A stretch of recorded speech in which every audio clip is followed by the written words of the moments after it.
Hey everybody, HomeSliceHenry here, and the Open Great League has returned to Go Battle League. And after watching Medicham have incredible performance after incredible performance at the Houston Regional Championships, I had to try out this Pokemon.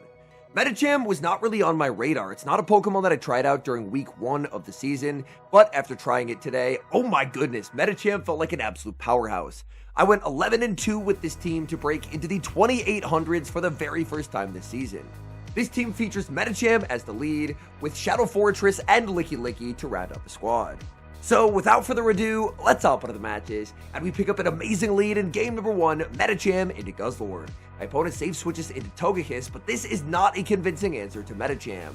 In this meta, Togekiss usually favors Psyshock over Dazzling Gleam, and since Psyshock only hits for neutral damage, they really cannot peck me into Psyshock range for quite some time. My opponent farms up very close to 100 energy, so I wait the turn, switch into the Fortress, catch the Psyshock, and sneak through a free Volt Switch. Psyshock really not going to do much. My opponent will make the last second Aura Sphere, but I can shield, the Volt Switch will register, and that's going to be knocking out the Togekiss. Back in comes Guzzlord, and Guzzlord will immediately be met with the Rock Tomb.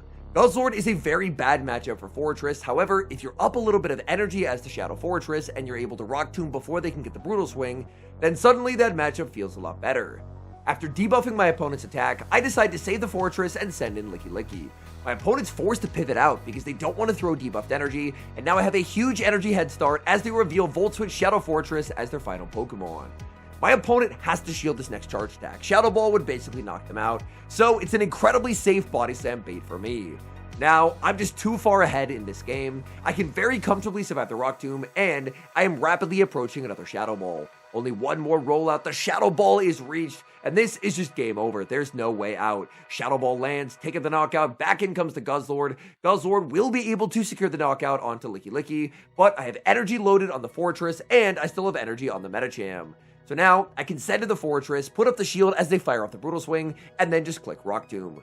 The Guzzlord has already taken so much damage throughout the course of this match, they just simply cannot survive. Rock Tomb lands, down goes the Guzzlord, and we take the game 1 win.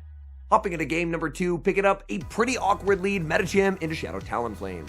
Shadow Talonflame has suffered a pretty massive fall from grace because meta conditions are pretty hostile to it. That's why I felt pretty comfortable running ABA weak, but unfortunately, Shadow Talonflame is here. If I'm going to win this game, I'm going to need to get very creative. I'm able to fire off the back-to-back Ice Punches as they farm to 100 energy. I actually catch a move from Talonflame onto Shadow Fortress. This should be the fly, not the flame charge, so I can survive it, and importantly, I snuck through a Volt Switch. That Volt Switch that snuck through should put the Talonflame pretty low. Maybe it's in a range where I can farm it down later. And on top of that, my opponent sent in Primeape. I needed to bait out the fighter that would have absolutely destroyed my Licky. They did double up. I sent in the Medicham just to get one turn bring and lag. Now there's no hope of me ever Psycho Cutting down. So I'm forced to switch into the Licky and catch the Rage Fist. Rage Fist will be double resisted. This Primeape is now at +3 attack. They stay on the field to take those +3 Karate Chops. And in the back, they have Pangoro. So they're running Shadow Talonflame Double Fighter, and I have been completely hard countered. I do still have a decent amount of energy stored on the Medicham. Pangoro fires off energy, and I no shield because they need to close combat here.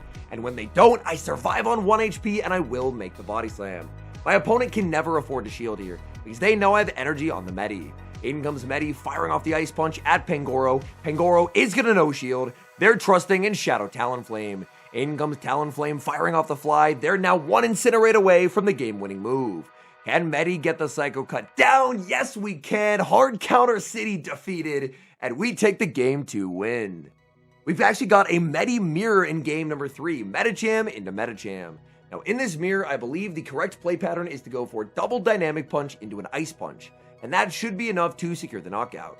You can, of course, go for triple Dynamic Punch, but it is slightly energy inefficient. I believe in this matchup, I did end up going triple Dynamic Punch. Realistically, it's only going to save you a tiny little bit of energy, and you more than likely exit the mirror so low that you can't really make another charge attack as well.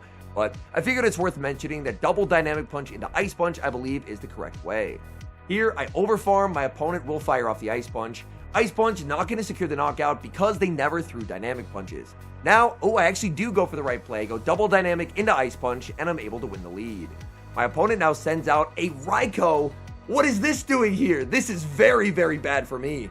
Raikou not only resists the Volt Switch from the Fortress, but it has Aura Sphere, and Aura Sphere is a pretty big problem for Licky Licky. But they bank energy, they reveal their final Pokemon in the back is Furret, and I have a very strong answer to Furret as I send in the Fortress. Furret's gonna buff up its Sucker Punches with the Trailblaze. Those Sucker Punches could get out of hand very quickly, so I return fire with the Rock Tomb to put their attack back to normal. I think if I want a chance to win this game, it's going to be by shielding once, farming down, and then applying perma debuffs onto the Furret. When my opponent realizes what I'm up to, they pivot back into the Raikou, and they fire off Aura Sphere. That's going to force a shield. I immediately return fire with the Sand Tomb. Sand Tomb will hit them for super effective damage, and now I can pivot into Licky Licky. I stored so much energy on this Pokemon. Licky Licky fires off the Shadow Ball. Shield comes up from the Raikou. Raikou is forced to throw an alignment because otherwise I would make the Shadow Ball and take the knockout. But the moment they start the Volt Switch, this game is over because I get the Shadow Ball. The defense is still debuffed. Shadow Ball KOs the Raikou. All that's left is Furret. Furret doesn't have Brick Break, so they just do not have enough damage, and they will lose the game.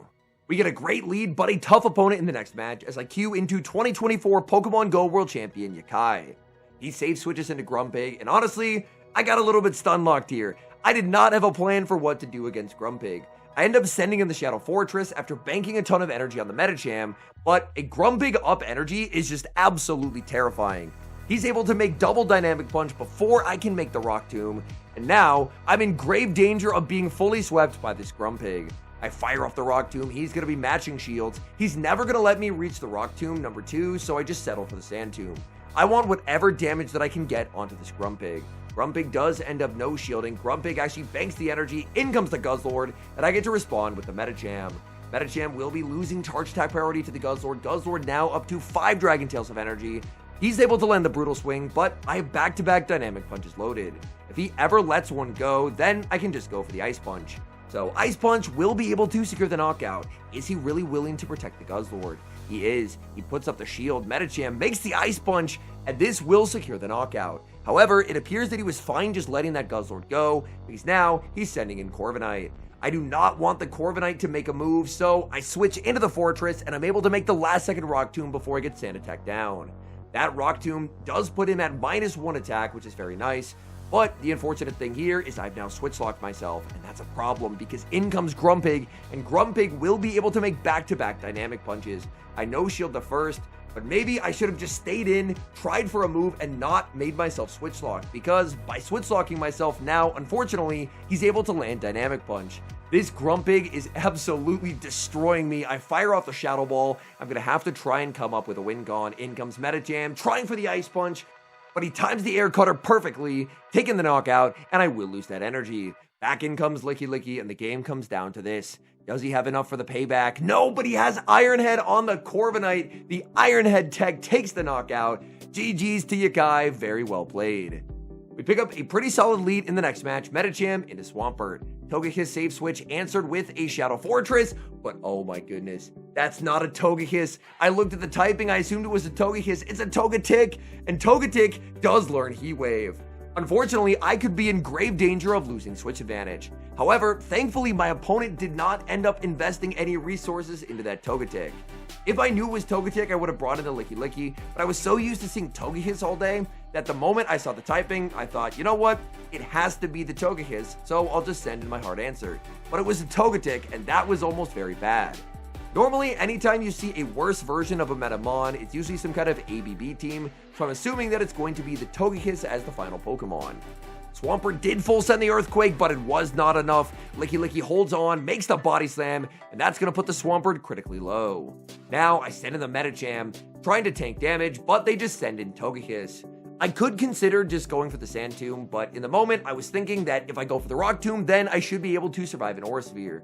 So instead of just trying to degen it with Fast Move Pressure, my plan is just to debuff them, so that way I can get a ton of Volt Switches and make another Rock Tomb. My opponent is going to charge attack priority time my Fortress, but I feel very comfortable shielding. This charge attack should burn the switch timer, and now I can send in the Medicham and just constantly overfarm. They have to try for a catch. They do not get it. Opponent sees the writing on the wall and concedes the match. We pick up a bit of an awkward lead in the next match. Medicham into Wigglytuff. Now, Medicham does actually win this matchup in the zeros. I could, in theory, pivot out, but I feel like it honestly works out better if you stay in and play it out as the Medicham. This Wigglytuff is not throwing any energy whatsoever, so I'm able to make a second Dynamic. Dynamic is going to be getting them very low. Wigglytuff looks for the farm down, but I actually get the damage registration error. The developers did announce in their big update that eventually there's going to be a new PvP system showing up, that they do want to make damage registration error be the intended behavior, and I got it there. I normally don't get damage registration error, so, I mean, I'm always going to try and click the move, but I was so shocked to actually get it. I'm able to force both shields from the Wigglytuff. They send in Drifblim to get annihilated by a Fortress, and it's a Gastrodon in the back. This is a very old team.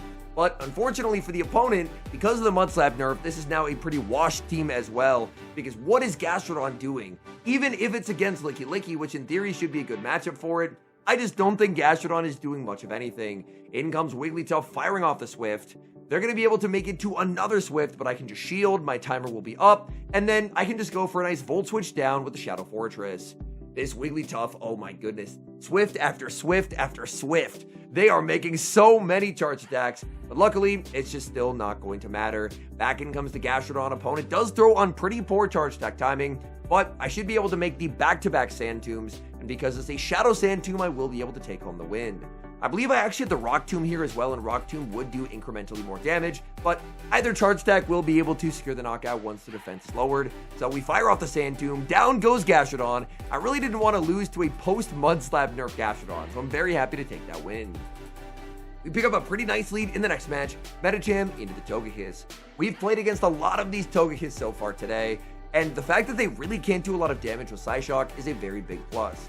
So Medicham very comfortably wins the zeros. So I'm very happy tanking the Psyshock, firing off the Ice Punch, but no, they actually have Dazzling Gleam. This was the one Dazzling Gleam Togekiss that I saw, and I just got absolutely destroyed. Oh my goodness, that is absolutely terrible. They land the Aura Sphere as well, and man, the spicy moveset absolutely got me. In comes Shadow Quagsire, immediate Sand Tomb from the Fortress. I want to debuff them, and then just look to send in the Licky.